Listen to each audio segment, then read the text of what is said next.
Calling a lawyer from the scene after you've been hit by a car while walking across the street should not be a top priority.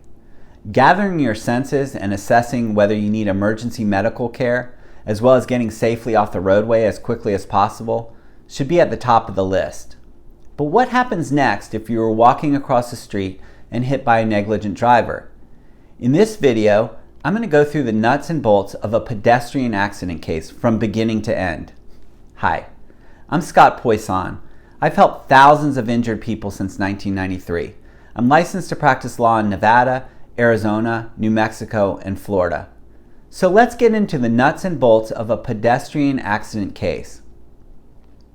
Accidents that involve pedestrians are some of the most horrific that I've handled. The odds of being hit by a car without an injury are slim to none. Given the sheer forces involved and the complete lack of protection, it is obvious why pedestrians are often catastrophically injured when struck by a negligent driver. I've seen head and brain injuries, spinal injuries, broken bones, and unfortunately deaths result from cars colliding into humans. After your injuries have been assessed, triaged, and you are out of danger, you decide to call a law office. Most of the time, you will not immediately speak to a lawyer. At my firm, potential new cases initially speak to our intake specialist. It is the intake specialist's job to get some basic information from you to determine if we can be of help. The intake specialist will want to know the type of case you are calling about. For example, is it a pedestrian case? Is it a car accident case? Is it a premises liability case like a slip and fall at a grocery store? Or is it a medical malpractice case? The intake specialist will then want to know what happened. Did someone run a red light or a stop sign? Did someone fail to yield the right-of-way? Was a driver texting and not paying attention? We only represent people who are injured by the negligence of some other person or company. If the accident was completely your fault, we would not be able to help. Assuming that you're experiencing some pain and someone else caused the accident, our intake specialist will then get one of our attorneys on the phone to gather more information and answer any questions you may have. We handle personal injury cases on a contingency fee basis. That means that you do not pay any money up front for us to help you. You do not pay us for our time while working on your case. We do not get paid unless we recover money from the other side. We also front all case costs and do not get reimbursed until the case is over. That means that we use our own money, not yours, to pay for all expenses related to your case. For example, that could be charges by hospitals and doctor offices to get copies of your medical records. Most of the time, if a case settles without a lawsuit, case costs typically range from only $100 to $500. And again, we front these costs. If a case requires a lawsuit, we have to pay a filing fee with the court. There may be charges for court reporters for depositions. Normally, the biggest expense involved in lawsuits is for expert witnesses. If a case is in litigation, expert witnesses are required. The type and number of experts involved varies with the complexity of a case. Experts usually would include medical doctors to explain your injuries and the impact that they have on your life. It could be one doctor or several, depending on your injuries. Other possible experts for a pedestrian accident case could include accident reconstructionists, biomechanical engineers, vocational rehab and life care planning experts, as well as economists. The bottom line is that we pay for all these experts and litigation expenses. You do not pay anything out of pocket during the case. These expenses are reimbursed at the conclusion of the case from the money received from a settlement or verdict. We cannot begin working on your case until you sign the contingency fee agreement. Our agreement is the standard agreement approved by the Nevada Bar. We try to make things as easy as possible for our clients, so this agreement can be signed on your phone via an app called DocuSign. Once that is signed, we can immediately begin working on your case. At our firm, your case is always assigned to at least 2 and usually 3 lawyers. We believe that 2 or even 3 brains is always better than 1. So your case is assigned to one of our associate attorneys, along with 1 or more named partners at the firm. In addition, your case is immediately assigned to one of our case managers. A case manager is similar to a paralegal. The case manager helps gather medical records and other evidence. The case manager is always there to answer questions when the assigned attorney is not available. Since case managers are not lawyers, they are not permitted to give you legal advice though. The case manager helps file pleadings with the court. The case manager will then call you to introduce himself or herself to you. During this initial call, the case manager may gather some additional information that we might need. There are some additional forms that we will need to have you sign to enable us to get things like your medical records and bills and the police report. The case manager will notify all potential insurance companies that we represent you and try to determine what the policy limits are. The case manager will also request the police report. For any new pedestrian accident case, the most urgent area that requires attention is making sure that your injuries are properly documented and treated. I cannot emphasize enough how important it is to have a medical provider document your pains and injuries as soon as possible after an accident.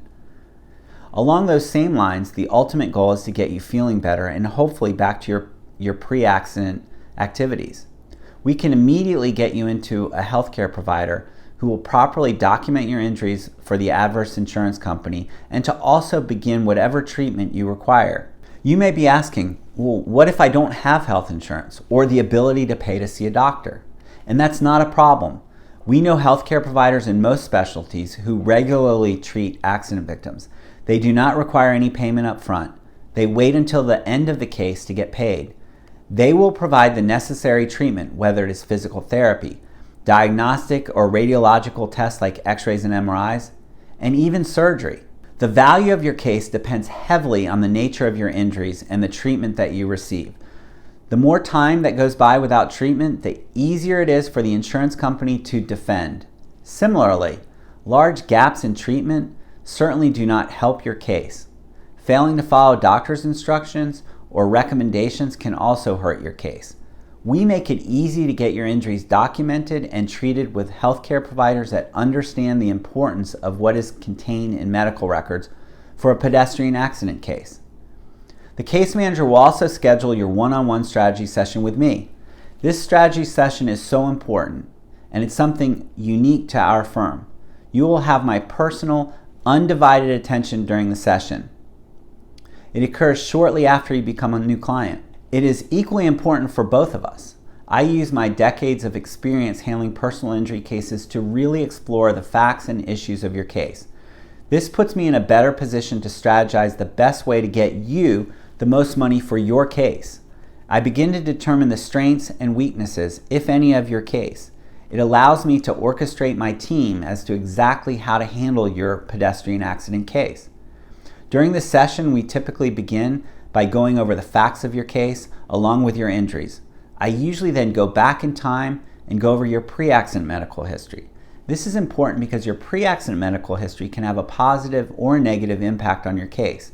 I want to know the good and bad early on so that we can work on a strategy that maximizes the value of your case. After I'm finished getting the information I need from you, I then explain the process as to how your case will be handled. I finish by answering any questions that you may have. It is my belief that it is our job to educate you so that you can make educated decisions about your case. And the education process begins with this important strategy session. During the next few weeks or months, the most important aspect of your case is on the medical side. It is about determining the extent of your injuries, the necessary treatment, and what impact the injuries and any limitations have on your life. So during this phase, it is critical that you show up for all of your medical appointments on time. It is important that you keep us informed about your treatment and that you notify us if you are referred out to any other medical specialist. We will be monitoring your treatment during this time. Once the doctors have a better handle on your injuries and what they will mean for you in the short and long terms, we will then engage with the insurance companies. We will present the evidence to the at-fault party's insurance company or companies. We will argue why their driver is at fault, along with the damages that the driver's negligence caused you. We will explain to the insurance company how this accident has impacted your life. At this point, the insurance company will either deny the claim, stating its driver was not at fault and or the claimed injuries did not result from the accident, or the insurance company will make an offer. If the company denies the claim, then we will explain the denial to you and discuss the law and evidence applicable to your case. Ultimately, your option when there is a denial is to either drop the claim altogether or to file a lawsuit and litigate. We are there to help you make the decision that makes the most sense. If the insurance company makes an offer, 99% of the time, it will be a low offer, a lowball offer, and not a final offer. A lowball offer means an offer that an insurance company knows that you are unlikely to accept. But they do it for 3 reasons. 1, they might as well try because maybe they get lucky and you accept because you just want to wrap things up and quickly, you just want to wrap things up quickly and move on. 2, the offer is just a starting point, a first offer, and they want to keep it on the low end. And 3, the real reason, they hope that a lowball offer will rain on your parade and demoralize you and cause you to set the bar lower. During this negotiation period, the goal is to find out the maximum amount that the insurance company is willing to pay. There will usually be some back and forth negotiations until A, the parties get close enough that it makes sense to resolve the case, or B, the parties remain too far apart. Keep in mind that most negotiations require compromise. In fact, a common definition of a good settlement is where both parties walk away slightly unhappy. The insurance company believes it paid too much, and the injured person believes that the insurance company did not pay enough. I'm not going to spend too much time on negotiations, as that will be a topic for another day. However, it is important that everyone understands the time value of money as well as the risks inherent with litigation. What is important to understand are these key points. A settlement means the case is over. There's no more uncertainty or risk. You will get your money quickly. Time value of money means that in any analysis, you need to take into account that litigation will often take at least a year, and it is not unheard of for a case to take years. It may not make sense to waste all that time with the hope of getting a little more money. Besides the time value aspect, litigation can be expensive. Even if you ultimately get a verdict that is higher than the final settlement offer, you may actually end up getting less money because of the litigation expenses involved. And settlement is a guarantee. Litigation is not. With a settlement, the case is over and you know the result. You have control over whether a case is settled or not. With litigation, you're putting your case in the hands of a jury. And if there's one thing that a room full of lawyers can agree on, it's that no one can guarantee what a jury will do with a case. It's a gamble. In any event, when we get the insurance company's top settlement offer, we will explain the pros and cons of the offer, explain our recommendation, and help guide you to a decision that is in your best interest. We cannot settle your case without your permission and authorization. If the case settles without a lawsuit, the adverse insurance company will require that you sign a release. A release means that the case is over and that you understand that you can never come back asking for more money, and you can't file a lawsuit over the same incident. After settlement is reached, my office will contact the medical providers that are owed money and work on negotiating their bills lower to put more money in your pocket. After the outstanding bills or liens are resolved, we will then present you with a closing statement that shows the breakdown of the settlement funds, including the attorney fees, case costs, payment of bills and liens, and your net result. In general, money you receive from a personal injury case is tax-free. A major exception is for any settlement money that is specifically earmarked for wage losses, and that is because you would have had to pay taxes on those wages anyways if you had not been involved in an accident. Once the release and closing statements are signed, the insurance company will issue us a check. We will then pay the outstanding bills and liens as detailed in the closing statement and then cut you your settlement check. Now let's move to litigation. Let's assume that the parties are unable to reach a settlement agreement. Assume that after we explain the breakdown in negotiations as well as law and the evidence in the case, you authorize us to file a lawsuit. A lawsuit requires the formal filing of what is called a complaint in court along with a filing fee. A judge will be randomly assigned to your case. After a lawsuit is filed, it must be served upon the defendant by a process server. Understand that the at-fault driver's insurance company is not the defendant. In fact, the very fact that there is insurance is inadmissible evidence and something the jury would not be allowed to know. The defendant in the case would be the at-fault driver and or the owner of the vehicle. If the at-fault driver was driving as part of his or her job at the time of the accident, then the driver's employer would also likely be a defendant. Just like in the movies or on TV, a process server will actually go to the defendant's homes or places of business and give the defendant a copy of the lawsuit. Once the defendant is served with the lawsuit, the defendant will turn it over to his or her insurance company. The insurance company will hire a defense attorney to represent the defendants. In general, the insurance company will pay for the defendant's attorney's fees and litigation expenses. The defendant has 20 days to file an answer or responsive pleading to the complaint, although the defendant often requests and gets an extension of time beyond the 20 days. The defendant's answer is normally of no significance, as the defendant usually just denies everything. It is just a formality that must occur for the litigation to proceed to the next phase. In Nevada, if the court does not think that the damages in the case exceed $50,000, the case will be placed in the arbitration program, which will fast-track the case in comparison to cases with potential damages that exceed $50,000. So the phase that occurs after the defendant's answer is filed is called discovery. Depending on the complexity of the case, most judges in Nevada will allow 6 to 18 months for discovery, but often at least 12 months. Discovery is when both sides further investigate the facts of a case. However, unlike before a lawsuit is filed, now both sides have much more powerful tools at their disposal. Both sides have the court's subpoena power. That means they can force people to sit down under oath and answer questions in a deposition. Both sides have the power to serve subpoenas on businesses and people to obtain specific documents. Traditionally, during the discovery phase, both sides send each other written questions called interrogatories, which the parties need to answer under oath. My team will assist you with answering these questions. Requests for production are sent by each side with a list of documents that they would like. For example, in a typical pedestrian accident case, the defendant would certainly request that we produce all of your medical records that we possess. The request would also include a medical authorization for you to sign so that the defense can send a subpoena along with the signed medical authorization to any of your medical providers, past or present, to get your medical records so that the defense can research your complete medical history. If you are claiming wage loss from an accident, the defendant would typically request copies of your tax returns and wage statements. The defense may request employment personnel files. Simultaneously, we would also send requests for the defendant to produce various records depending on the contested issues in the case. At some point, you will likely have your deposition taken, where you answer questions posed by the defense attorney under oath. You're not left alone with the defense attorney. We prepare you ahead of time for the likely questions that you will be asked.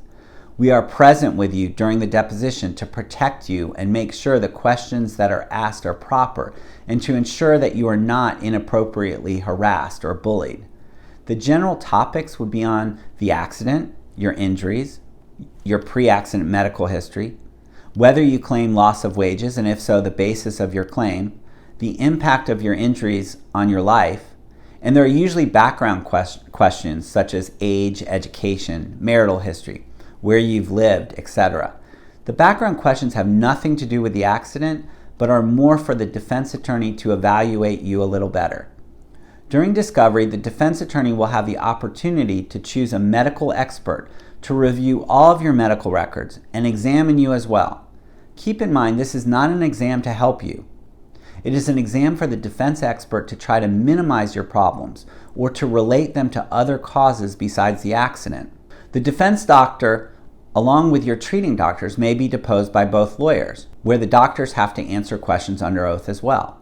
Depending on the complexity of the issues in the case, there could be many other experts that are hired during discovery.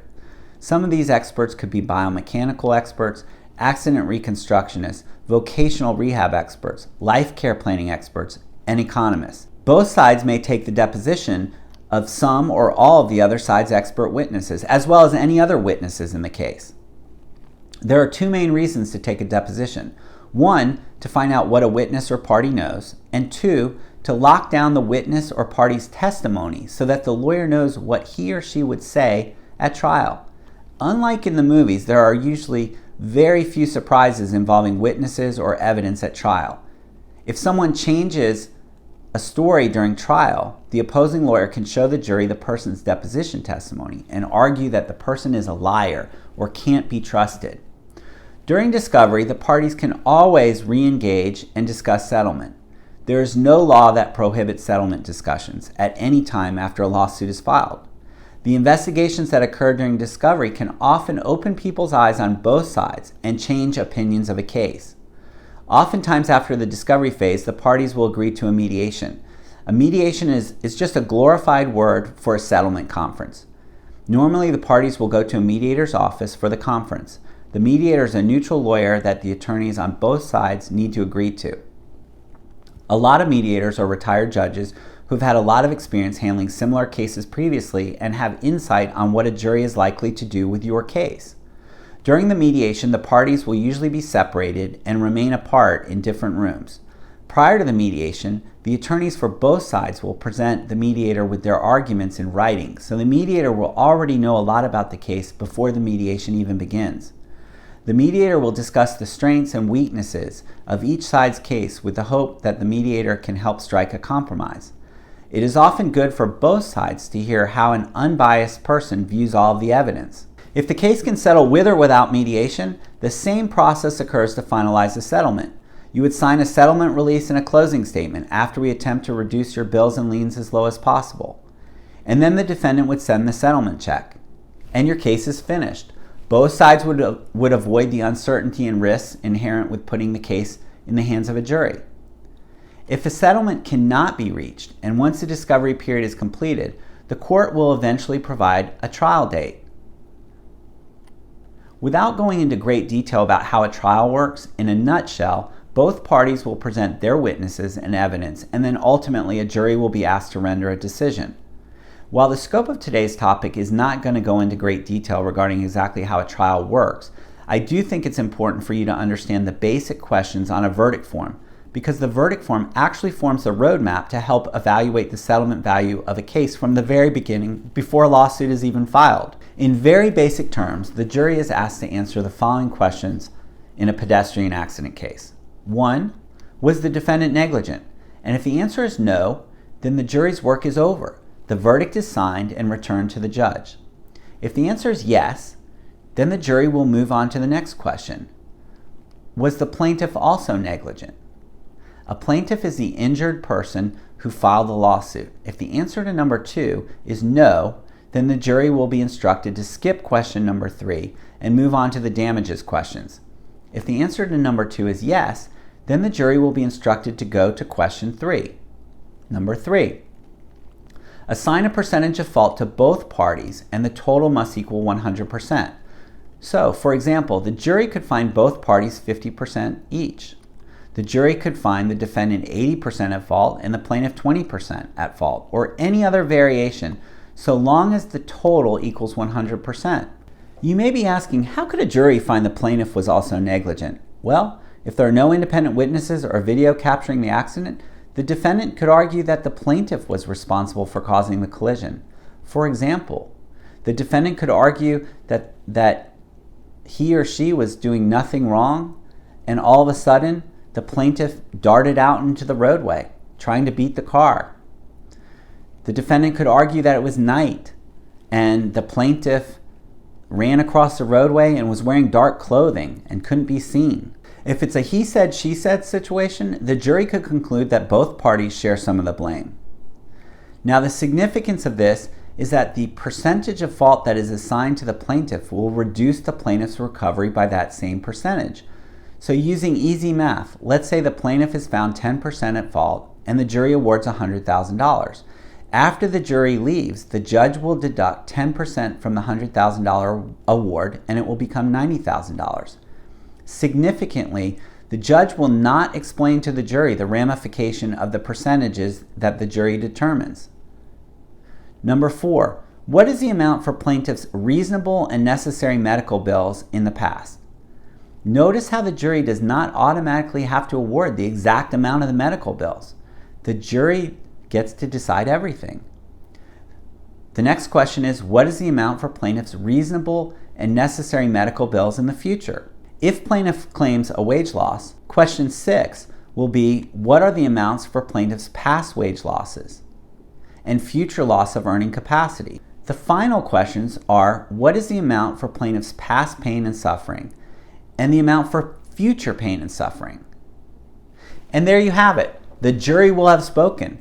The parties can either accept the jury's decision, they can appeal, which will likely add at least another year to the process, or they can use the jury's decision in combination with a threat to appeal in order to come to their own compromise settlement.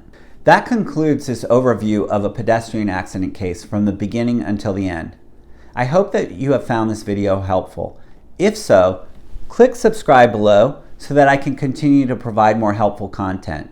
And if you have any questions or if there's a topic that you would like to hear more about, let me know in the comments section. Please don't forget to hit like and share with your friends and family. Thanks for watching this video.